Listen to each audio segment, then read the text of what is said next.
Dans le documentaire Christophe Dominici, il brûlait la vie, diffusé sur la chaîne L'Équipe le 29 juin, son grand ami Vincent Moscato s'exprime comme rarement sur l'ancien rugbyman, mort en novembre 2020. Sous le poids de l'émotion, l'animateur de radio craque en pleine interview. Si est une disparition qui a fait beaucoup de mal au rugby français. Le 24 novembre 2020, Christophe Dominici perd la vie dans des circonstances qui restent encore troubles, plus de 2 ans après sa mort. Pour lui rendre hommage et pour découvrir un peu plus l'homme qu'il était, les caméras de la chaîne L'Équipe se sont intéressées à l'ancienne star du rugby. Passé par la Stade Français Paris et pilier du 15 de France, le natif de Toulon, Var, était très ami avec le célèbre Vincent Moscato.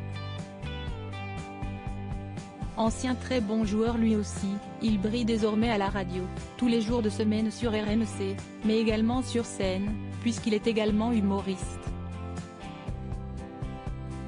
Dans le documentaire Christophe Dominici, il brûlait la vie, diffusé ce jeudi soir, le grand copain de l'ancienne ailier virevoltant revient sur la mort tragique de son ami.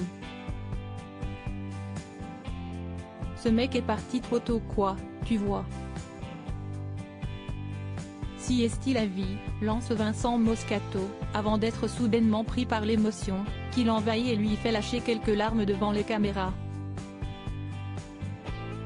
Le journaliste en face s'excuse alors d'avoir évoqué la disparition brutale de celui qui était aimé de tous, avant que le mari de Christelle Moscato ne se mette à rire, un peu gêné d'avoir laissé paraître ses émotions.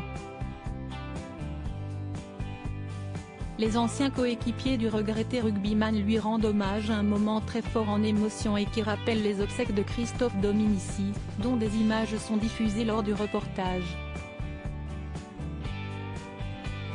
Un moment très fort auquel a bien évidemment participé Vincent Moscato, tout comme le coéquipier de toujours du rugbyman au Stade Français, Sylvain Marconnet.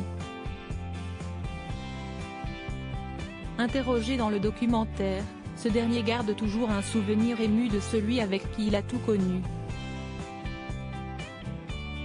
Même plus de 2 ans après, si est dur, parce que moi, à Paris, j'ai plus envie d'y aller, depuis qu'il est plus là, parce que Paris, sans Domi, si est plus Paris, pour moi, explique l'ancien joueur de rugby.